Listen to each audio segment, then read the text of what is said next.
Issue boy and Guru in the house, back with another bang on video. Well, yes, ladies and gentlemen, we're going to talk about in this video. Yes, I've also seen a lot of speculations that Felipe Coutinho, the deal is off. Is it? Well, yes, one of the subscribers actually asked this question. I think it was Kiran Gajmer. So I'm going to address that, and I'm also going to talk about the Willian deal. What is exactly happening at Arsenal, and also what are the primary targets, and the 55 redundancies, Francis Kagigao leaving, it has made all the Arsenal players angry about it. So how have they responded to that? Everything will be discussed in this video, so please watch the video till the end before making any assumptions, opinions about the Arsenal management. So without any further ado, let's move on. The first news is, let's talk about something special. Let's talk about the most sought after winger, and that is Willian. Now yesterday there were news that according to Alexis Bernard, that Willian will sign a 2-year contract with Arsenal after all parties reached an agreement for the Brazilian to join. Chelsea's latest offer did not convince Willian, and he will continue his career in London, but at Arsenal. And if the future of Pierre-Emerick Aubameyang is still uncertain, that of Lacazette is even more so. The reinforcement of Willian prepares a succession of the movements to come. So Willian is definitely, I think this is something that Arteta wants it done as soon as possible. Well, there were news also till yesterday that Arsenal are pressing ahead with their expensive moves to sign Willian and Felipe Coutinho. A loan move for former Liverpool star Coutinho is advancing, with sources putting Arsenal as favourites to land the midfielder. Arsenal looking to share Coutinho's wages with Barcelona, but the deal to take him on loan for a year is still likely to cost around £10 million in fees and salary. And Fabrizio Romano on Aubameyang says yes, they are talking, and it's up to Aubameyang because the contract has been offered to Aubameyang many months ago. They did what they can. They offered him an important contract, and he's going to decide soon. So according to Fabrizio Romano, Aubameyang is about to decide his future. And actually there was a tweet that suggested that the voices of scouts and head scouts have long been silenced at big European clubs. Intermediaries and agents have long had a bigger influence. Most big clubs operate this way. That's modern football. But it was actually really sad to hear about Francis Kagigao though. He's given us a lot of things. And let's talk about some. So here's what Arteta said about the signings. He said, we have some young players who are playing more football than they probably should. I have a lot of faith in the young talent we have at the football club, but we need the right stability and foundations around them to make sure they develop in the right way. You need players that have the experience in the Premier League, and they've done it here. So in terms of adaptation, the process, it is much quicker. So in this aspect, with what Arteta actually spoke about, I think Coutinho and Willian make so much sense. Their experience would rub on a lot of the youngsters. Well, talking about it, ESPN actually has suggested that Willian will be announced as an Arsenal player next week. He will sign a 3-year contract, and actually it is like 2-year direct deal and 1 year which could be extended for 1 more year if Arsenal want that to happen. So let's talk about Emiliano Martinez for now. He says, I showed that I can play. I need to play more games next season. I want to establish myself at Arsenal and become first choice. If I don't play, I'm going to move. I'm going to go where I play more. So I think it's pretty much fair, isn't it? And moving on. Julian Lescott says, I think Arteta's departure to Arsenal did have an impact on Man City and Guardiola.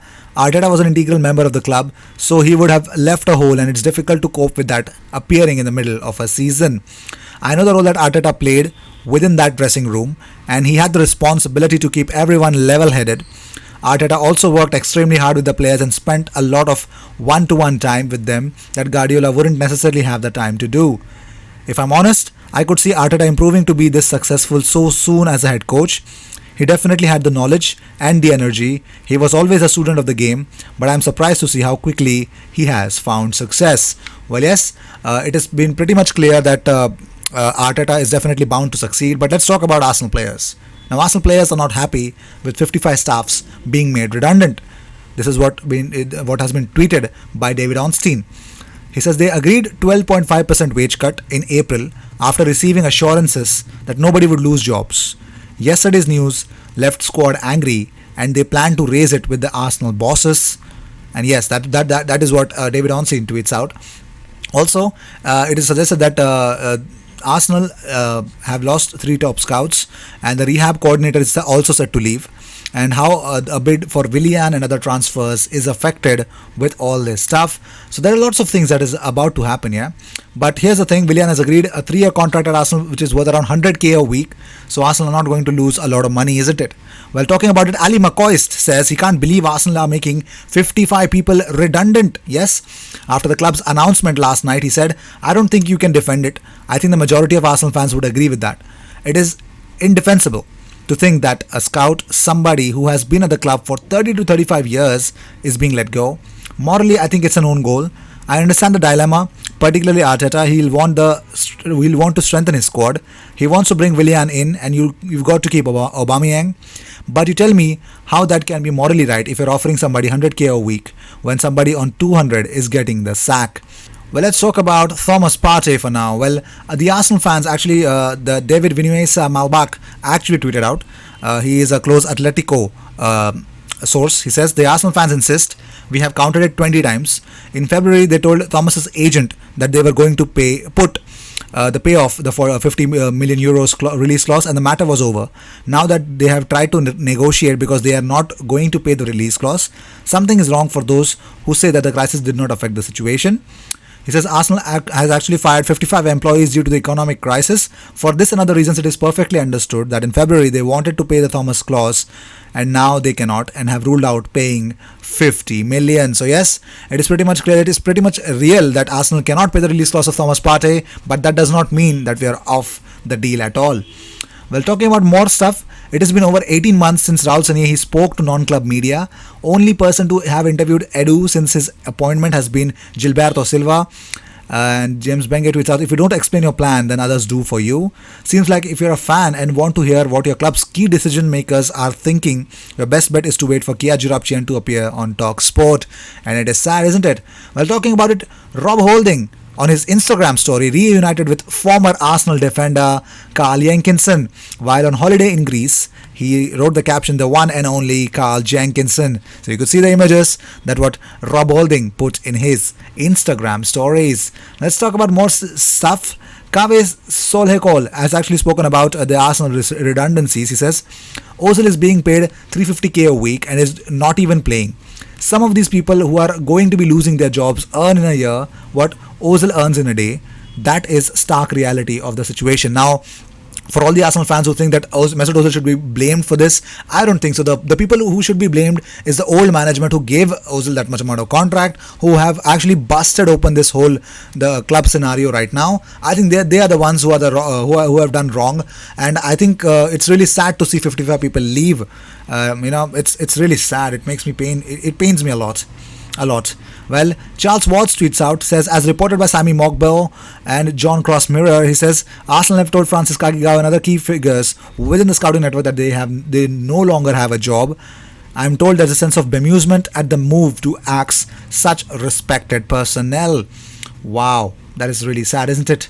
But let's talk about... Well, this is the reality. Let's talk about the intermediary fees, okay? This information below represents all intermediary and agents' fees paid by clubs during the specified period via the FA's clearing account. So you can see Arsenal have paid somewhere around 13.5 million pounds, in million pounds, yeah. 13.5 million pounds in intermediaries. But if you go and check Chelsea, they've paid double of that, 26.18 million pounds. And Everton have paid 16.94 million pounds. Leicester have paid more than Arsenal, that is 15.36 million pounds. Liverpool have paid 30 million pounds, over 30 million pounds in these agent intermediaries. So you can understand we're not running the club in the wrong way. If you guys believe, if you guys think that Arsenal are actually now going to be Kia FC or they're going to pay the intermediaries and all, Arsenal have actually with the removal of the scouting system, one thing is assured, that we're not going to lose unnecessarily a lot amount of money. Number one. Number two, the intermediaries, if you look, Arsenal have paid quite less in terms of all the intermediaries compared to the top six. Even if you consider Manchester United, they've paid 27.56 million pounds. And yes, you can see Manchester City, they've paid 29.02 million pounds. So Arsenal have paid the less in terms of what the top six have already paid other than Arsenal. So they've not paid too much. So I think this club is run in a way that it can actually self-sustain, and I think all we can do right now is we need to back these guys. Though we are not happy with the whole situation that the whole scouts have been removed, I don't think so. That could be an idea where we should start thinking that no, it should be Kroenke out, it should be Edu out. These guys are actually ruining my club. They're developing a new generation for your club, mate. I would suggest you guys to actually believe in them for once.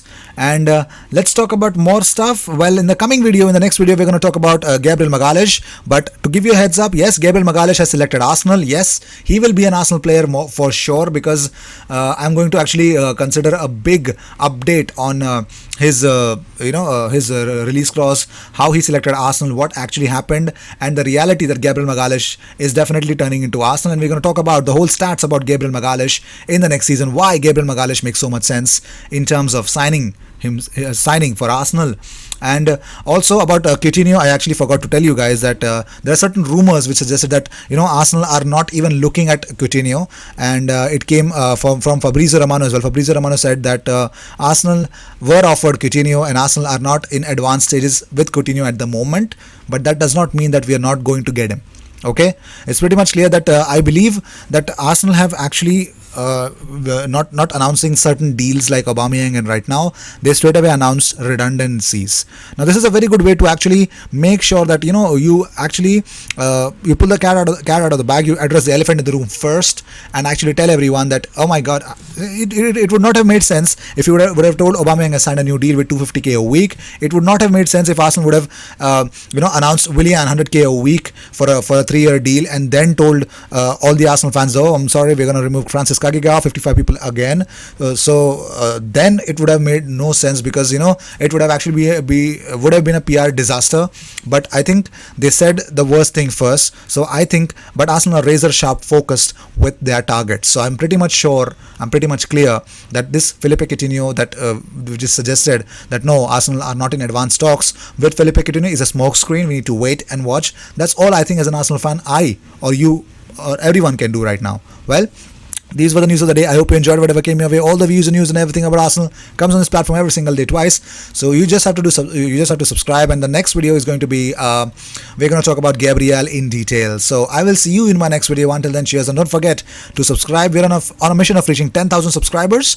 If you actually manage to reach the end of this video, thank you so much for tuning in.